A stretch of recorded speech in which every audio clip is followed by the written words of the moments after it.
Morning to all of you. आज lesson third का आज क्वेश्चन आंसर का सेशन स्टार्ट होने जा रहा है। तो मैंने आप लोगों से इसके क्वेश्चन आंसर्स और ऑब्जेक्टिव्स बना करके लाने के लिए कहा था, तो उम्मीद है कि आप लोगों ने इसे ज़रूर किया होगा।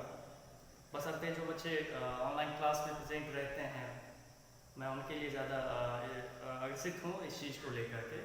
और ऐसे बच्चों से भी मैं रिक्वेस्ट करना चाहूँगा कि जो ऑनलाइन क्लासेज में आने से डरते हैं या फिर उनके पास कोई सुविधा नहीं है, तो वो बाद में यूट्यूब चैनल पे जा कर के ज्ञानदान नेशनल एकेडमी एक चैनल है, इसको सब्सक्राइब कर लें और इसके बाद आप इस वीडियो को देख सकते हैं।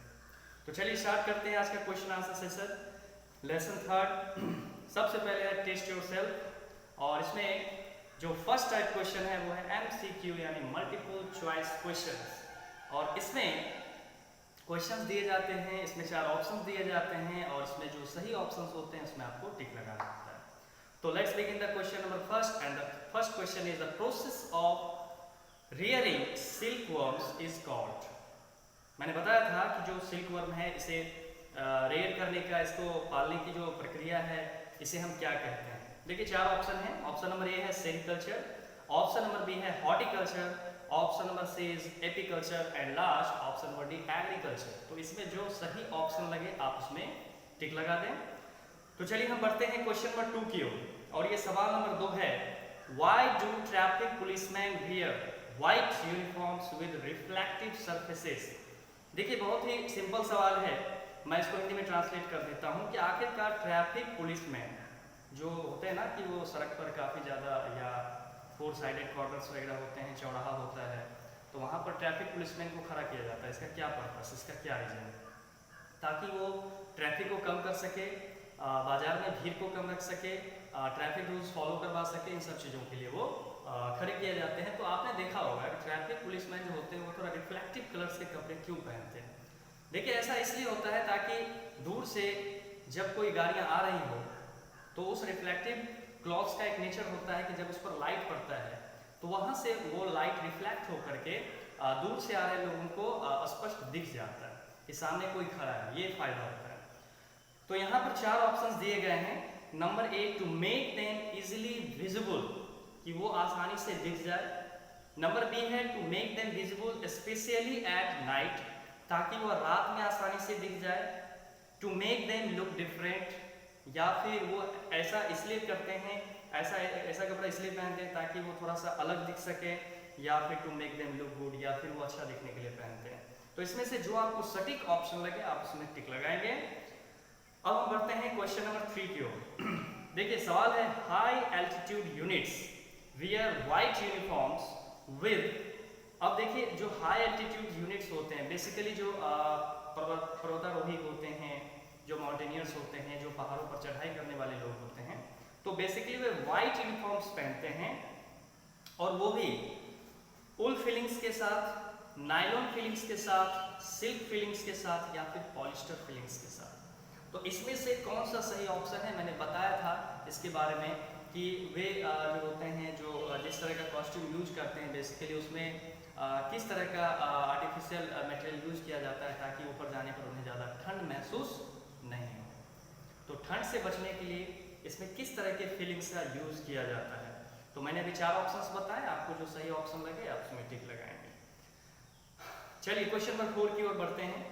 Fibres that are obtained from plants and animals are called. देखिए कहता है जो फाइबर्स हमें प्लांट्स और एनिमल्स से प्राप्त होते हैं उन्हें किस प्रकार का फाइबर्स कहा जाता है। ऑप्शन नंबर ए है natural fibres, option number B है mixed fibres, option number C है इलास्टिक फाइबर्स, या फिर option number D synthetic fibres. तो इसके बारे में भी आप लोगों को पता है कि प्लांट्स और एनिमल्स से मिलने वाले जो फाइबर्स होते हैं उसे किस फाइबर्स की कैटेगरी में रखा गया है। बहुत ही सिंपल सवाल है, आप लोग आसानी से इसे बना सकते हैं। तो चलिए बढ़ते हैं क्वेश्चन नंबर 5 की ओर। क्वेश्चन नंबर 5 है, the source of wool is. The source of wool यानी ऊन, इसका जो मुख्य स्रोत है वो क्या है। तो ऑप्शन नंबर ए है sheep, option number B is pig, option number C horse, and option number D cow. तो देखिए ऊन किस जीव से हमें प्राप्त होता है, किस जानवर से हमें प्राप्त होता है। बहुत ही आसान है, आप लोग इसे कर लेंगे। तो चलिए बढ़ते हैं क्वेश्चन नंबर 6 की ओर, और क्वेश्चन नंबर 6 है, the device hand spindle that is used to make thread is called. जो हैंड स्पेंडल होता है जिसे हाथ से घुमाना होता है उसे हम क्या कहते हैं? बेसिकली जिसका इस्तेमाल हम थ्रेड धागे बनाने के लिए करते हैं तो उसे हम क्या कहते हैं? देखिए यहाँ 4 ऑप्शन है। ऑप्शन में है नीडल यानी सुई, ऑप्शन में चरखा दिया हुआ है, ऑप्शन में तकली एंड ऑप्शन में डी लूम। तो इसमें से जो आपको सही लगे आप टिक लगाएं। Next question number 7, the botanical name of cotton plant is. जब मैं कॉटन के बारे में पढ़ा रहा था तो इसका बॉटनिकल नेम भी मैंने पढ़ाया था। तो इसका जो बॉटनिकल नेम है तो यहाँ 4 ऑप्शन दिए गए हैं। देखिए फर्स्ट है गॉसिपियम हिट्सूटम, ऑप्शन नंबर बी है एजरेटम स्पीसीज, ऑप्शन नंबर सी है हिबिस्कस रोजा या सिंसेल्स और ऑप्शन नंबर डी है फ्यूकेल्स। यहाँ 4 ऑप्शंस दिए गए हैं। इसमें से जो इस लेसन में दिया गया है आप उसे फाइंड करेंगे फिर उसमें टिक लगाएंगे। तो चलिए बढ़ते हैं सवाल नंबर 8 की ओर और 8 नंबर है the process of separating the cotton from seeds. यानी कि कॉटन फ्रॉम सीड्स कहने का मतलब हुआ कि सीड्स से कॉटन को अलग करना। इस प्रक्रिया को हम क्या कहते हैं? देखिए यहाँ 4 प्रोसेस दिए गए हैं, स्पाइनिंग, गिनिंग, नीटिंग और वेविंग। तो इसमें से जो सही ऑप्शन है आपको चुन करके उसमें टिक लगाना। चलिए बढ़ते हैं सवाल नंबर 9 की ओर। yarns that are placed lengthwise on frames are called। lengthwise frames are called मतलब जिस यार्न को हम इस तरह से लंबाई के शेप में इस तरह से हम उसे प्लेस करते हैं उसे क्या कहते हैं? तो 4 ऑप्शंस हैं। पहला है बॉल्स, दूसरा है यार्न बेल्ट, तीसरा है यार्न पैक और लास्ट है वार्प्स। तो इसमें से जो सटीक हो उसमें आप टिक लगाएंगे और बढ़ते हैं सवाल नंबर 10 की ओर और ये आखिरी है एमसीक्यू का आखिरी सवाल है the process by which jute fibres are separated from jute plant is called. मतलब वह प्रक्रिया जिसके अंतर्गत हम जूट फाइबर्स को जूट प्लांट से सेपरेट करते हैं मतलब अलग करते हैं, क्या कहा जाता है? पहला ऑप्शन है रेटिंग, दूसरा ऑप्शन है सॉफ्टनिंग, तीसरा ऑप्शन है प्रोसेसिंग या फिर सेपरेशन। तो इसमें से जो सटीक है जो सही उत्तर है आप उसे चुन करके उसमें करेक्ट का टिक लगाएं। तो चलिए अब बढ़ते हैं फिल इन द ब्लैंक्स की ओर। देखिए फिल इन द ब्लैंक्स यानी रिक्त स्थानों को भरना है। बारी बारी से मैं क्वेश्चन पढ़ूंगा उसको समझाऊंगा फिर आप लोगों को जो इसका सही आंसर है वो आपको देना है। तो चलिए let's begin fill in the blanks and question number first is knitting and weaving are dash। knitting and weaving ये क्या है? ठीक है, तो knitting and weaving मैंने बताया था आप लोगों को कि नीट करना weaving करना ये सब एक टेक्निक है किसी भी चीज़ को बुनने का, ठीक है, कपड़े तैयार करने का। तो आपको इसको फाइंड करना है लेसन में जा करके और वहाँ से इसका सही उत्तर लिखना है। अब बढ़ते हैं क्वेश्चन नंबर 2 की ओर। देखिए क्वेश्चन नंबर 2 है cotton clothes are made of dash fibres. जो कॉटन क्लॉथ्स होते हैं यानी सूती के जो कपड़े होते हैं वो किस फाइबर से बने होते हैं? ठीक है, बहुत ही सिंपल है। अब बढ़ते हैं क्वेश्चन नंबर 3 की ओर। अ फायरमैन्स यूनिफॉर्म शुड बी डैश। मतलब फायरमैन यानी जो लोग आग को बुझाने का काम करते हैं उनके जो यूनिफॉर्म्स होते हैं शुड बी डैश, वे क्या होने चाहिए, कैसे होने चाहिए, किस प्रकार के होने चाहिए? तो सिंपल सा सवाल है। नंबर 4 है jute bags are eco friendly. कहता है कि जूट बैग्स जो होते हैं वो इको फ्रेंडली होते हैं, मतलब वो हमारे नेचर को ज़्यादा नुकसान नहीं पहुंचाते हैं। बिकॉज दे आर डैश, क्योंकि वे क्या होते हैं? क्या वे अपघटनशील होते हैं या अपघटनशील होते हैं, यानी उनका अपघटन जल्दी नहीं होता है। तो ऐसा कौन सा नेचर है जिसके कारण हम कह सकते हैं कि जूट बैग्स जो होते हैं वो इको फ्रेंडली होते हैं? सही ऑप्शन चुन करके इसमें लिख दीजिएगा। और क्वेश्चन नंबर 5 है इन समर यानी गर्मी के समय यानी गर्मी के मौसम में we wear dash clothes because dash, हम लोग किस प्रकार के कपड़े पहनते हैं और क्यों पहनते हैं? ठीक है, दोनों ही लिखना है आपको। तो ये था आपका question number 2 fill in the blanks. अब हम आगे बढ़ेंगे tick the correct and cross the wrong statements, यानी कि जो सही है उसमें टिक का सिंबल लगेगा, जो गलत है उसे क्रॉस लगाना है। ठीक है, तो चलिए नंबर फर्स्ट है इन समर यानी गर्मी के मौसम में we wear dark and thick woollen clothes. हम लोग एक तो डार्क यानी काफ़ी गहरे रंग का कपड़ा और दूसरा काफ़ी मोटा वुलन क्लॉथ्स पहनते हैं समर सीजन में। अब सोच करके इसमें टिक और क्रॉस ये लगाएंगे। तो बहुत ही आसान सा सवाल दिया गया है। क्वेश्चन नंबर 2 है synthetic clothes are not safe to wear in the kitchen. कहा जा रहा है कि सिंथेटिक क्लॉथ्स यह बिल्कुल सुरक्षित नहीं है पहन। कहाँ? किचन में आप सिंथेटिक क्लॉथ पहनकर नहीं जाए क्योंकि ये सुरक्षित नहीं है। अब आपको सोचना है कि ये सही है या गलत है। बढ़ते हैं क्वेश्चन नंबर 3 की ओर। Cotton clothes absorb water more easily. जो कॉटन क्लॉथ्स होते हैं वो बहुत आसानी से पानी को या स्वेट को एब्जॉर्ब करते हैं, अवशोषित करते हैं। तो क्या ये स्टेटमेंट सही है? अगर सही है तो टिक लगाएं, गलत है तो इसे काट दें। बढ़ते हैं क्वेश्चन नंबर 4 की ओर। Jute fibres are used only for making bags. Jute fibres are used only for making bags, यानी जूट फाइबर का इस्तेमाल सिर्फ और सिर्फ बैग तैयार करने के लिए किया जाता है। क्या ये स्टेटमेंट सही है? अगर सही हो तो टिक लगाएं, गलत हो तो काट। बढ़ते हैं नंबर 5 की ओर। देखिए दिया गया है early man cultivated cotton crops. Early man यानी जो पुराने समय के जो लोग हुआ करते थे, बेसिकली कहता है कल्टिवेटेड कॉटन क्रॉप्स। ये कॉटन क्रॉप्स ज़्यादा उपजाते थे, इस तरह के फसल को वो ज़्यादा उपजाते थे, इस तरह के फसल को वो ज़्यादा तवज्जो देते थे। ऐसा सही है या गलत है?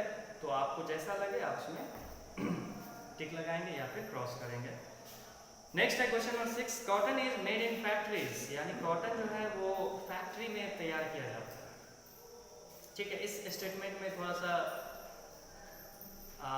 कंट्रोवर्सी है क्योंकि कॉटन जो है वो फैक्ट्री में तैयार होता है। तो कॉटन सोच करके बच्चे ये ना समझ जाए कि कॉटन है, कॉटन प्लांट नहीं है, क्योंकि कॉटन प्लांट फैक्ट्री में तैयार तो होता नहीं। बेसिकली रुई है तो उसे तो फैक्ट्री में ही लाना पड़ता है, वहाँ पर उसे जो है बेल्स यानी बड़े बड़े गट्ठर बना करके तैयार करना होता है। ठीक है, उसे फ्लफी बनाना होता है। तो ये सब प्रोसेस तो बड़े बड़े फैक्ट्रीज में ही किए जाते हैं। नेक्स्ट है we can easily use coconut fibres for making clothes. क्या हम लोग आसानी से कोकोनट फाइबर्स का इस्तेमाल कपड़ा तैयार करने के लिए कर सकते हैं?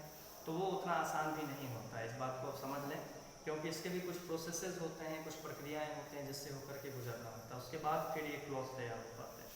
तो ये था हमारा क्वेश्चन टाइप 3, यानी टिक the correct and cross the wrong statement. तो इसे आप लोग डन कर लेंगे। अब बारी है क्वेश्चन नंबर 4 की, जिसमें दिया गया match the terms in column A with the statement in column B. तो यानी कॉलम ए में भी कुछ ऑप्शंस हैं, कॉलम बी में भी कुछ ऑप्शंस हैं। तो जो ऑप्शंस मैच करेंगे, टैली करेंगे ए और बी से, उसे आपको मिलाना है। तो सबसे पहले है कॉटन बॉल्स, बी है रेटिंग, सी है wrap warp and weft and D है चिल्ड्रेंस क्लॉथिंग मटेरियल। यहाँ कॉलम ए में 4 ऑप्शंस दिए गए हैं और कॉलम बी में जो है वहाँ दिया गया है arrangement of yarn in a loom. Option number 2 है part of a plant. Option number 3 है कॉटन फैब्रिक। ऑप्शन नंबर 4 है जूट फाइबर। तो ये आपको खुद से करना होगा कॉलम ए और कॉलम बी को मैच करके। ठीक है, तो देखिए इसे बनाने के लिए आप बहुत ही आसानी से, जैसे ये अगर ए है तो ए में अगर सपोज मान लीजिए कि दिया गया है कॉटन बॉल्स,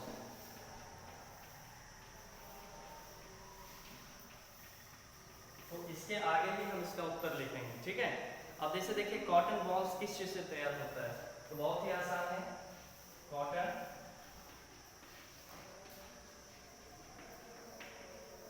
फैब्रिक, और ये ऑप्शन नंबर है 3rd। तो इस तरह से आपको रिवाइज करने में और याद करने में दोनों में काफी आसानी हो जाएगी। चलिए अब बढ़ते हैं क्वेश्चन टाइप 5 की ओर। देखिए यहाँ है answer the following questions in only 1 words. आपको एक वर्ड में इसका उत्तर देना है। तो मैं बारी बारी से क्वेश्चन पढ़ता जाऊंगा, आपको इसका उत्तर खुद से देना है। देखिए पहला है name the fibre obtain from phloem tissue of a plant, मतलब उस फाइबर का नाम लिखना है जो किसी भी पौधे के फ्लोएम टिश्यू से प्राप्त किए जाते हैं। पहला सवाल मैंने इस चैप्टर में बताया। नंबर 2 है what type of climate and soil are required for growing cotton, मतलब कॉटन के उत्पादन के लिए किस तरह की मिट्टी और किस तरह का क्लाइमेट होना चाहिए। सवाल नंबर 3 है which property of synthetic fibres makes them ideal for making ropes, यानी कि सिंथेटिक फाइबर्स की वह कौन सी ऐसी खासियत है, वह कौन सा ऐसा प्रॉपर्टी है जो उसका इस्तेमाल रस्सियों के लिए किया जाता है। नंबर 4 है name the material used for making jeans, यानी उस मटेरियल का नाम बताना है जिसका इस्तेमाल जींस को तैयार करने के लिए किया जाता है। नंबर 5 है which is the type of soil required for growing jute, यानी जूट के उत्पादन के लिए किस तरह की मिट्टी की आवश्यकता होती है। इसके बाद क्वेश्चन नंबर 6 है what are synthetic fibres made of, यानी सिंथेटिक फाइबर्स किस चीज़ से तैयार किए जाते हैं या किस चीज़ के बने होते हैं। उसके बाद है how do woollen clothes keep us warm in winters, यानी विंटर्स यानी जाड़े में वुलन क्लॉथ्स कैसे हम लोगों को गर्म रखता है।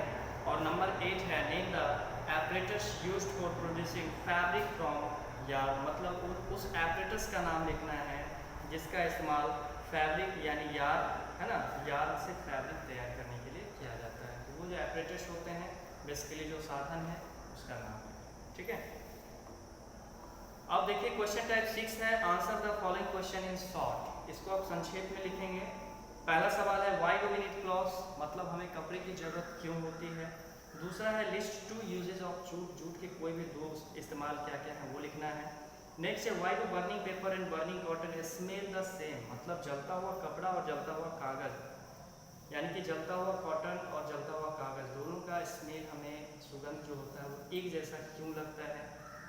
नेक्स्ट है why is a spinneret use to make nylon but not silk और वूल, जो स्पिनरेट होता है उसका इस्तेमाल जो होता है सिर्फ नायलॉन के लिए किया जाता है, सिल्क और वूल के लिए क्यों नहीं किया जाता है।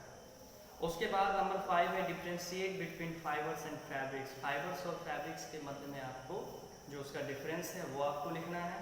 इसके बाद why are cotton clothes preferred over synthetic clothes, यानी कॉटन क्लॉथ्स जो होते हैं वो सिंथेटिक क्लॉथ से ज़्यादा क्यों इस्तेमाल करने के लिए लोग प्रेफर करते हैं, मतलब कि इसका क्या कारण है, क्या खासियत है कॉटन क्लॉथ्स का, तो ये सब आपको इसमें लिखना है। ये शॉर्ट क्वेश्चन है।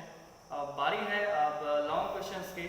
तो देखिए दिया गया है outline the steps for obtaining wool fabrics from here of silk. आपको यहाँ पर स्टेप्स को आउटलाइन करना है, स्टेप्स लिखना है कि किस प्रकार से जो है वुलन फैब्रिक्स तैयार होता है, और वो भी भेड़ के बाल से। तो भेड़ के बाल से मतलब कि उसका शेयरिंग प्रोसेस स्टार्ट करना है, वुलन फैब्रिक तक आपको पूरा स्टेप आउट करके लिखना है। नंबर 2 है what happens after cotton balls are plucked from the field. ठीक है, मतलब कि क्या होता है जब कॉटन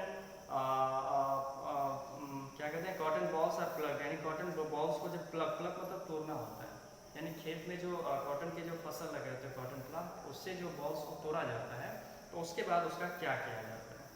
नेक्स्ट है how is silk obtained, silk की प्राप्ति कैसे होती है, पूरा अच्छे से एक्सप्लेन करके लिखना है। नेक्स्ट है nowadays at some places are find that jute bags have been replaced by synthetic ones, मतलब आज के दिनों में देखा जाता है कि कुछ ऐसी जगह जहाँ पर जूट बैग्स का इस्तेमाल जो है ज़्यादा होने लगा और सिंथेटिक को जो है सिंथेटिक बैग्स यानी प्लास्टिक पॉलीथीन इन सबको इग्नोर किया जाने लगा है। तो इट इज़ कहता है इज इट अ गुड और बैड थिंग्स, तो क्या ये अच्छी बात है या बुरी बात है, अपना ओपिनियन देना है आपको। And answer briefly giving reasons, और इसका संक्षेप में और कारण सहित आपको उत्तर देना है। ठीक है, तो कारण भी होना चाहिए ना कि जूट बैग्स का इस्तेमाल हम लोग क्यों ज़्यादा करने लगे हैं, क्या कारण है, क्या प्लास्टिक से क्या नुकसान है, तो ये सब चीज़ आपको अच्छे से एक्सप्लेन करना होगा।